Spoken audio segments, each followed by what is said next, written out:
Hello folks, I'm Alex, this is Alex Unabridged, and this is the Christmas Tree Minor Crisis tag.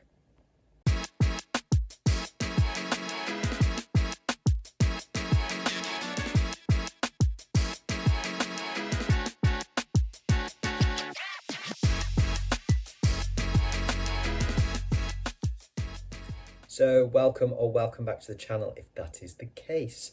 Yes, a little tag video for you on this Tag Tuesday. This is the Christmas Tree Minor Crisis book tag, originally created by Nigel over at Reading Ideas, and I was tagged by Pat over at Book Chat with Pat. So thank you very much, Pat, for that tag. I will link to Nigel and Pat's videos in the description, of course. Before I crack on with the prompts, I apologise for any kind of power tool noise that you might hear in the background. It is extremely noisy here today and has been for several days. There is work going on all around me. I can't escape it, so apologies if you can hear that in the background. So to the prompts then. So these are looking at books inspired by each of the following prompts. So prompt number 1 is pine needles on the floor. Something I don't have to deal with at Christmas because we don't have a real tree ever because I'm allergic to them. But I do remember from childhood pine needles on the floor being particularly irritating. So this one is a book where nature strikes back. For this one, I've got to go with one of the many animal attack books that I love so much. For this one, I've picked Orca by Arthur Herzog III. This one I think I read last year for Garb August. This was a really good, fun story, I thought. This is about an orca, a killer whale, very much a killer whale in this story, that wreaks havoc on a fishing town, fishing village, largely because of the hubris of the main human character, thinking that he is, bigger, better, more fearsome than an orca, and he's wrong. So yeah, I particularly enjoyed that one. I found that highly amusing. Okay, prompt number 2 is Shards of Christmas tree balls, or I guess baubles is what I'd call them, to pick up. So this is a book where something shatters, falls apart, or someone gets stabbed. This one, I think I'm remembering this correctly for this book. And the book is Frozen Charlotte by Alex Bell. That I read. Did I read this earlier this year? I think I read this earlier this year. This is a YA or middle grade kind of horror book, revolving largely around antique dolls. Very, very creepy China dolls. And I'm pretty sure at some point in them, some of them get smashed, shattered, and I can't even remember, but I think potentially someone even gets stabbed. It's very creepy, I remember that much. It's certainly for a YA book, I found it incredibly creepy. There were moments where I was reading it late at night and had to put it down. And that's, that's pretty, it was pretty dark, I have to say, for a young adult, or certainly for a middle grade novel. My niece had read it when she was about 12 and she loved it, and I thought, oh, I'll be fine if she's read it, I'll be fine with it. And actually it properly scared me at times. So yeah, Frozen Charlotte is my pick for that one. Prompt number 3 then is An Ornament Catches the Eye. So this is a book where a minor character steals the show. For this one, I have gone for a character out of Holly by Stephen King, and that character is Olivia Kingsbury, who is a 99-year-old award-winning poet who is mentoring Barbara Robinson, who's another kind of side character. Barbara's writing her own poetry to cope with horrific experiences that we've come to learn about from previous King works and a previous King story. But Olivia is she is very much a minor character, but she's incredibly intelligent, she's astute, she's brutally honest at times, And she's extremely funny. And I think for me, she was my favourite character. I loved the book. I thought the whole book was excellent. But I think she was my favourite character in it. She was just one of those that I immediately took to. And I really looked forward to kind of her sections in it. So yeah, I think she absolutely stole the show for me in that one. Okay, prompt number 4 then is lights tangled up and a couple of them out. So this is a mystery, a tangled story with twists and turns.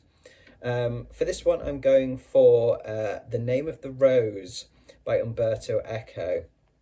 I've talked a little bit about Eco before, mainly with my favourite book of his, which is Foucault's Pendulum. But this is a close second for me. This is a historical murder mystery set in an Italian monastery in 1327, so talking medieval, and it uses semiotics, biblical analysis, medieval studies, literary theory in its writing. It is a tough read, I have to say, like most of Echo's, in terms of the language, the concepts, the references that he's using. But it is absolutely worth the work it takes to read it. It's got some pretty nasty murders in it. It's got a labyrinthine library with hidden rooms and like arcane texts, all that kind of good stuff that I really like in a literary mystery. It's got a lot of sort of debate over religion on it as well. It's just a really rich story that, despite the difficult language, I find it just so compelling to read, so full of twists and turns and just intrigue. I'd just say if you read it, have your phone handy to Google all the stuff that you'll potentially end up wanting to go down a rabbit hole with. It's one of those. So yeah, The Name of the Rose by Umberto Eco. Okay, prompt number 5 then is A Candle Catches the Tree on Fire. So a book where fire burns the place down, or it's important to the story. I've gone for a short story actually out of a collection for this, and that's a story from The Trees Grew Because I Bled There by Eric LaRocca. And the story is one called Bodies Are for Burning. This story, I think it's probably my favourite in the collection actually. This follows a woman who is dealing with some pretty severe intrusive thoughts and urges to burn things, objects, people, anything. And she is forced into looking after her sister's baby. That's all I'll say. It's a difficult story. I find it very, very tense, very uncomfortable, but I really, really liked the writing in it. So yeah, that's definitely one where fire and burning things is significant. Okay, prompt number 6 is Sweets and Chocolate. A sickly sweet story you can't resist, or one that you dislike, or a story with sweets and chocolate in it. I'm going to go for some Roald Dahl here, but I'm not going to go for Charlie and the Chocolate Factory. That felt a bit obvious. I'm actually going to go for Matilda, which I think is one of my favourite Roald Dahl stories. And mainly because the thing I remember the most of it is the Bruce Bogtrotter chocolate cake incident, where Bruce Bogtrotter steals a piece of chocolate cake, Trunchbull's chocolate cake, and she finds out and she makes him eat the entire massive cake as a punishment, which he does. He does very well. And that I loved that in the book. I that was one of those scenes where as a kid I was just like, oh, both simultaneously thinking that's a great punishment and also that's a terrible punishment. Okie dokes. Prompt number 7 is Fallen Angel, a book with a fallen or flawed hero. This one took a little bit of thinking of, but I've gone for Monkey King, Journey to the West by Wu Cheng En. monkey in this, the Monkey King, is very, very flawed. And he does have a significant fall from grace. He is arrogant. He is mischievous. He's always kind of getting above himself and getting himself into trouble, and that does lead to his downfall. But he does, it is about him picking himself back up again as well, and sort of a certain amount of redemption, although he doesn't change his mischievous, arrogant ways that much. But yeah, he is definitely a flawed hero, but he is a hero nonetheless. And he's highly amusing. He should be the sort of character that irritates the hell out of me, but actually I found him very amusing. Okay, prompt number 8 there, and the last prompt is the perfect Christmas book. So that's something nostalgic, a book with a connection to past and present. I don't know. I don't really read many Christmas books. I've never really read many Christmas books. The only one I have read is A Christmas Carol, Charles Dickens, which I don't mind, but I prefer the Muppets version.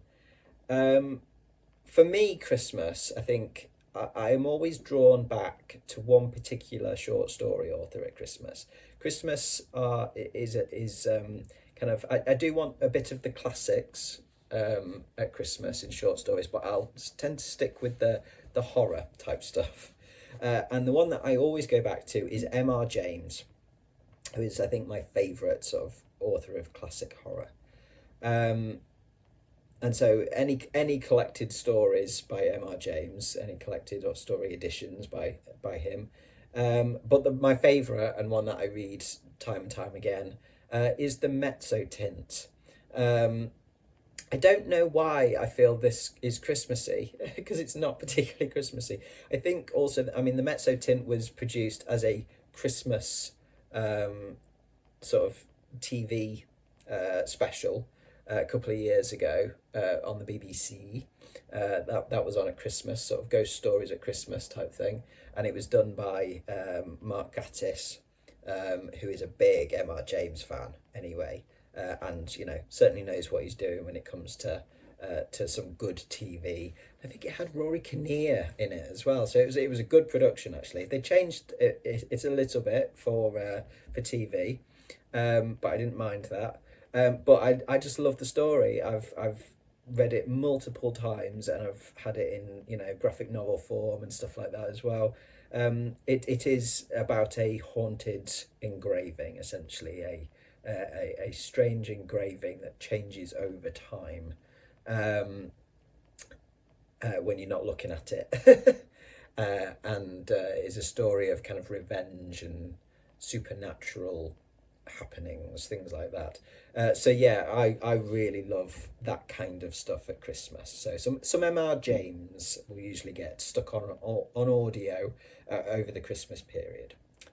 So there we go. Those are all the question prompts, if you like, the book prompts. The last prompt is just to tag some other folks. So I've delved into my subscriptions, and I found a few people I haven't tagged in quite a while. So for this one, I will tag Read by Fred, Roy Reads Anything, and The Mild Rumpus. So if any of you fancy a crack at this one, then please do give it a go. So that will do from me today. Just a nice quick tag for a Tuesday. Thank you very much for watching, folks. As always, do drop your thoughts in the comments below. It's always lovely to hear from you. I'll be back on Friday with some more bookish ramblings, so I do hope you'll join me then. But from me, for now, that's ta-ra.